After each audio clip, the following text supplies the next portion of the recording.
Is still working to recover from those two intense storms that pummeled the coast less than 2 weeks ago.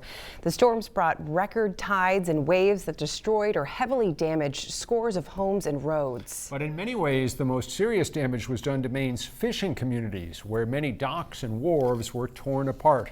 207's Don Kerrigan went to two of those harbors where people are now wondering how they're going to rebuild. Yeah, it's a huge question, really. Those storms came as a shock to most of the Maine coast. I think it's not an understatement to say that.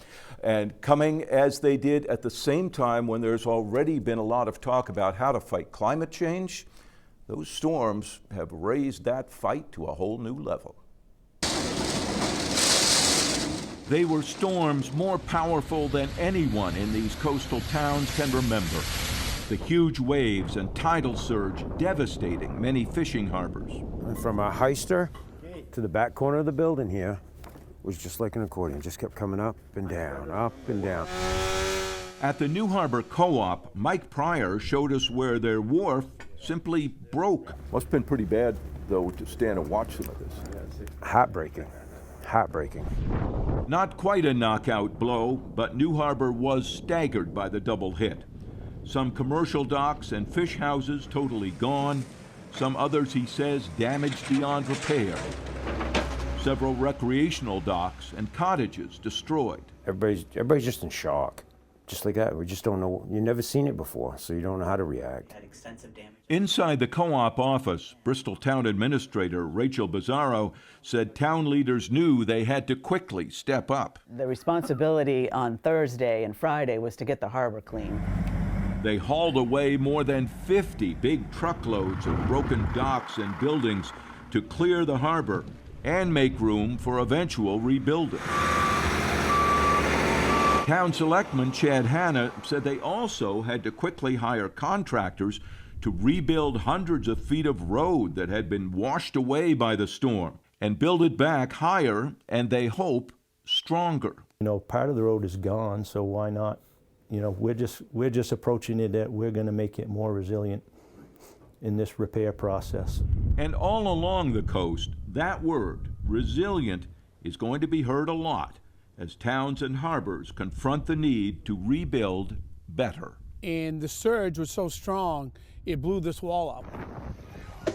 At the Port Clyde Fishermen's Co-op, President Jerry Cushman says the water was so powerful it shifted this building, despite its heavy concrete floor on top of granite cribstones.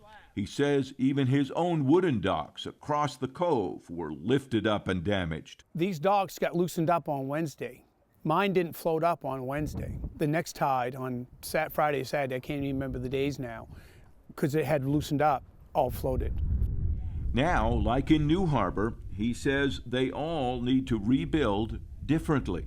Absolutely. And they're going to have to think bigger, taller, and higher. Climate change is causing sea levels to rise and fueling more ferocious storms. Resilience means docks and buildings need to be built higher to be better protected from the sea. Sam Belknap works on the coastal economy for the Island Institute. How do we make investments to make sure that this type of devastation doesn't happen again as we face more frequent storms? He and the others agree it is going to cost a lot of money, a lot more than many fishermen and commercial dock owners can afford by themselves. I would imagine with the damage that we saw from these storms, we're in excess of $100 million of damage for the coast. At the New Harbor Co-op, their whole dock was so damaged it needs to be torn out and replaced. The first truckload of new dock pilings already arrived. The project expected to cost $320,000, and insurance won't cover the loss. There may be some federal disaster relief, but Selectman Chad Hanna says state government may also need to use tax dollars to help the fishing industry recover. All these individuals here pay into that system, you know, and at some point, if we can help people that way, with our tax dollars, with the way we throw money around at things, I feel like, you know, the state has to pitch in somehow or another. Co-op President Mike Pryor says everyone in the harbor will need to raise up their docks, but how much will be enough? That's a good question. How strong's Mother Nature? she just proved she's got a really good right hook.